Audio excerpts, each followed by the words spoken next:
ബദൽ സ്കൂളുകൾ സർക്കാർ കണക്കിൽ അടച്ചുപൂട്ടിയെങ്കിലും നാട്ടുകാർ മുൻകൈയെടുത്ത് സൗകര്യങ്ങൾ ഒരുക്കി ഇപ്പോഴും മുന്നോട്ട് കൊണ്ടുപോകുന്ന ഒന്നുണ്ട്.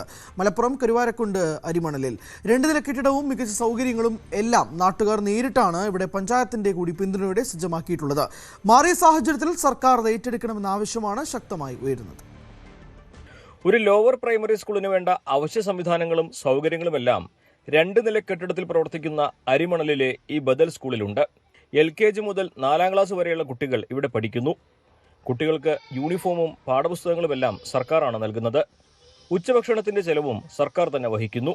ഇവിടെയുള്ള 6 അധ്യാപകർക്ക് പക്ഷേ ശമ്പളം നൽകുന്നത് നാട്ടുകാരാണ്. ഇതിനൊപ്പം പ്രവർത്തിച്ചിരുന്ന കരുവാരക്കുണ്ടിലെ മറ്റ് ബദൽ സ്കൂളുകളെല്ലാം ഇതിനകം അടച്ചുപൂട്ടി. ഹൈക്കോടതി ഉത്തരവിന്റെ ബലത്തിലാണ് സ്കൂൾ നടത്തിപ്പെന്ന് നാട്ടുകാർ പറയുന്നു. എന്തുകൊണ്ട് ബദൽ സ്കൂൾ കയ്യിലെ പണം മുടക്കി ഇങ്ങനെ നിലനിർത്തുന്നു എന്ന ചോദ്യത്തിന് മറുപടി പ്രകാരം അടുത്ത് ഒക്കെ 3 കിലോമീറ്റർ 3.5 കിലോമീറ്ററിൻ്റെ ഒക്കെ പരിധിയിലാണുള്ളത്. പിന്നെ അതുപോലെ തന്നെ ഇവിടെ ഞങ്ങളെ മേഖല എന്ന് പറഞ്ഞാൽ കൃഷിക്കാർ അതുപോലെ പാവപ്പെട്ട ആളുകളാണ്. അപ്പോൾ ഈ ചെറിയ കുട്ടികൾക്ക് പഠിക്കാൻ ഇത്രയും സൗകര്യത്തോടുകൂടി ഞങ്ങൾ കണ്ടിട്ടുണ്ടാവും ഈ സ്കൂളിൻ്റെ സൗകര്യങ്ങൾ.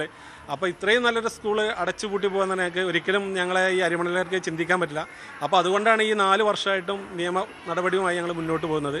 സ്കൂളിന് വേണ്ടി മൈതാനം നിർമ്മിക്കാൻ സ്ഥലം വരെ ക്ലബിന്റെ നേതൃത്വത്തിൽ വാങ്ങിയിട്ടുണ്ട്. ഇത്രയും സൗകര്യങ്ങളുള്ള ഈ സ്കൂൾ സർക്കാർ ഏറ്റെടുക്കണമെന്ന ആവശ്യമാണ് നാടിന് ഒന്നാകെ പങ്കുവെക്കാനുള്ളത്. അതെ, ഞങ്ങൾ ഭയങ്കര പ്രതിസന്ധിയിലാണ് സാമ്പത്തികമായിട്ടൊക്കെ എന്ന് പറഞ്ഞിട്ടുണ്ടെങ്കിൽ. പല ചലഞ്ചുകൾ, അതുപോലെ തന്നെ ക്ലബ്ബ്, വ്യക്തികൾ എന്നിവരൊക്കെ സഹായിച്ചുകൊണ്ടാണ് ഇത് മുന്നോട്ട് പോകുന്നത്. ഇനി നമുക്കിപ്പോൾ ഭരണമാറ്റങ്ങളൊക്കെ വന്നതുകൊണ്ട് നല്ലൊരു പ്രതീക്ഷയിൽ ഞങ്ങൾ പെട്ടെന്ന് തന്നെ അത് ശരിയാവും. ഒരു LP സ്കൂളായി ഉയർത്തും. അതുവരെയെങ്കിലും ഞങ്ങൾക്ക് LP സ്കൂളായി ഉയർത്തുന്നവരെയെങ്കിലും സാമ്പത്തിക സഹായങ്ങളും ഒക്കെ കിട്ടേണ്ടത്. അപ്പോൾ സർക്കാർ ഭാഗത്ത് നിന്ന് അതൊക്കെ ഉണ്ടാവും എന്നുള്ളൊരു പ്രതീക്ഷയിലാണ് ഞങ്ങൾ.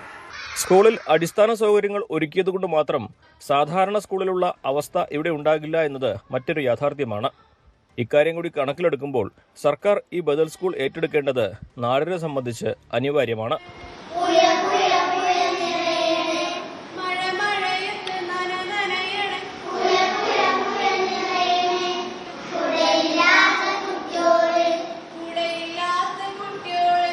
ന്യൂസ് 18 മലപ്പുറം.